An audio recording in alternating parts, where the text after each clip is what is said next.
1945 ஆண்டு ஆகஸ்ட் 6ஆம் தேதி உலக வரலாற்றில் ஒரு கருப்பு தினம். அன்று அமெரிக்க போர் விமானம் ஒன்று ஜப்பானில் அணுகுண்டு வீச சின்ன பின்னமானது ஹிரோஷிமா.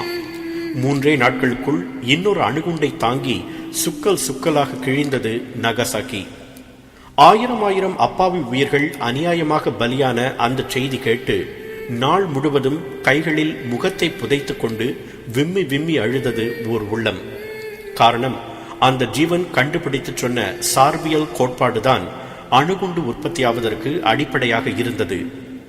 அறிவியல் கண்டுபிடிப்புகள் நன்மைக்காகவே பயன்பட வேண்டும் என்று நம்பிய அவர்தான் 20ஆம் நூற்றாண்டின் தன்னிகரற்ற விஞ்ஞானி ஆல்பர்ட் ஐன்ஸ்டைன். 1879ஆம் ஆண்டு மார்ச் 14ஆம் தேதி ஜெர்மனியில் ஒரு யூத குடும்பத்தில் பிறந்தார் ஐன்ஸ்டைன். அவர் பிறப்பிலேயே ஓர் மேதை இல்லை. உண்மையில் அவர் 3 வயது வரை பேசாததால் அவருக்கு கற்கும் குறைபாடு இருக்குமோ என்று பெற்றோர் அஞ்சினர். வகுப்பிலும் அவர் சராசரி மாணவராகத்தான் இருந்தார். அவருக்கு அறிவியல் மீது ஆர்வம் பிறந்த போது 4 வயது. ஒருமுறை அவருக்கு காம்பஸ் எனப்படும் திசை காட்டியை பரிசாக தந்தார் அவரது தந்தை. அதன் உள் இருந்த காந்தம் அவரை அறிவியல் உலகை நோக்கி ஈர்த்தது. பள்ளியில் சொந்தமாகவே கால்குலஸ் என்ற கணித கூறை கற்றுக்கொண்டார் ஐன்ஸ்டைன். பின்னர் சந்தேகங்களை கேட்க தொடங்கினார். அவரது கேள்விகளுக்கு பதில் தர முடியாமல் ஆசிரியர்கள் திகைத்ததாகவும் அடுத்து என்ன கேட்கப் போகிறார் என்று அஞ்சியதாகவும் ஒரு குறிப்பு கூறுகிறது. சிறு வயதிலிருந்தே வார்த்தைகளாலும் சொற்களாலும் சிந்திப்பதை காட்டிலும் படங்களாகவும் காட்சிகளாகவும் சிந்திப்பார் ஐன்ஸ்டைன். அவருக்கு வயலின் வாசிப்பதிலும் அதிக ஆர்வம் இருந்தது. இசை மேதை மோசார்ட்டின் தீவிர ரசிகராக இருந்த அவருக்கு மேடைகளில் கச்சேரி செய்யும் அளவுக்கு திறமை இருந்தது. அவருக்கு 15 வயதான போது இத்தாலியின் மிலான் நகருக்கு அவர்கள் குடியேறினர். அங்கு அவரது தந்தை வர்த்தகத்தில் நொடித்து போனதும் சுவிட்சர்லாந்திற்கு சென்றார் ஐன்ஸ்டைன்.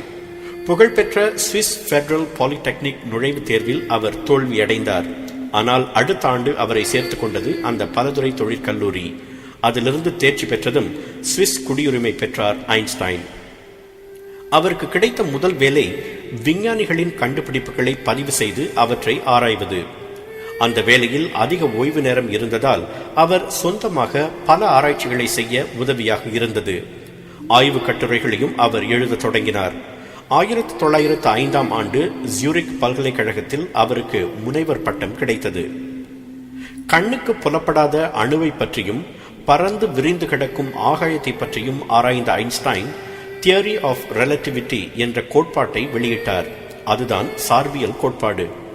அந்த கோட்பாடு மூலம் அவர் உலகுக்கு தந்த புகழ்பெற்ற கணித இயற்பியல் வாய்ப்பாடுதான் E=mc². விஞ்ஞான உலகத்திற்கே அது ஒரு அடிப்படை மந்திரமாக கருதப்படுகிறது.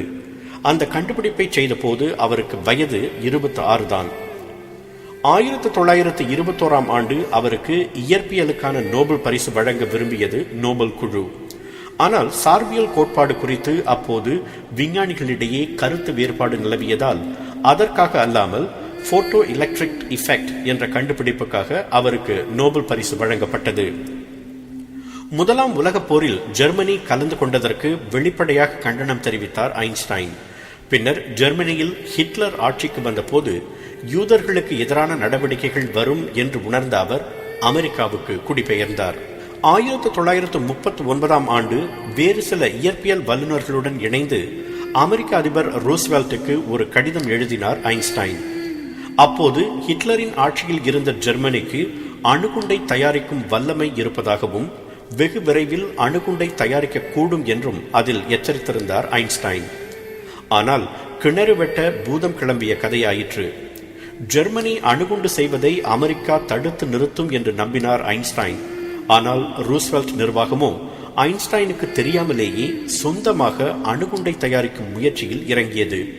அதன் விளைவுதான் 6 ஆண்டுகளுக்கு பிறகு உலக வரலாற்றை ஒரு கணம் இருட்டடிப்பு செய்த நகசாக்கி ஹிரோஷிமா சம்பவம். E=mc² என்ற மந்திரம்தான் அணுகுண்டின் அடிப்படையாக அமைந்தது. அந்த தவிப்பு இறப்பு வரை ஐன்ஸ்டைனை உறுத்தி இருக்கும். ஆனால் அந்த ஒரு கருப்பு புள்ளியை தவிர்த்து ஐன்ஸ்டைனின் கோட்பாட்டால் பல நன்மைகளை பெற்றிருக்கிறது உலகம். உண்மையில் சர் ஐசக் நியூட்டனின் கண்டுபிடிப்புகள் பைபிளின் பழைய ஏற்பாடு மாதிரி என்றால் ஆல்பர்ட் ஐன்ஸ்டைனின் சார்பியல் கோட்பாடு பைபிளின் புதிய ஏற்பாடு மாதிரி என ஒரு ஒப்பீடு கூறுகிறது. தங்கள் இனத்தவர் என்று பெருமைப்பட்ட இஸ்ரேல் தங்கள் நாட்டுக்கே அதிபராகும்படி ஐன்ஸ்டைனுக்கு அழைப்பு விடுத்தது. நான் அரசியலுக்கு லாயக்கில்லாதவன் என்று சொல்லி அந்த பதவியை ஏற்க மறுத்துவிட்டார் ஐன்ஸ்டைன். சுவிட்சர்லாந்தில் பயிலும் போது மிலவா என்ற பெண்ணை காதலித்து மணந்தார் ஐன்ஸ்டைன். 2 பிள்ளைகளுக்கு தந்தையானார். பின் மனமுறிவு ஏற்படவே எல்சா என்ற உறவு பெண்ணை மணந்து கொண்டார்.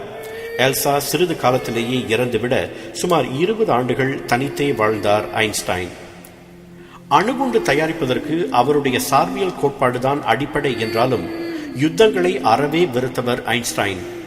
உலக அமைதிக்காக குரல் கொடுத்த அவர் 1955 ஆண்டு ஏப்ரல் 18 தனது 76வது வயதில் காலமானார்.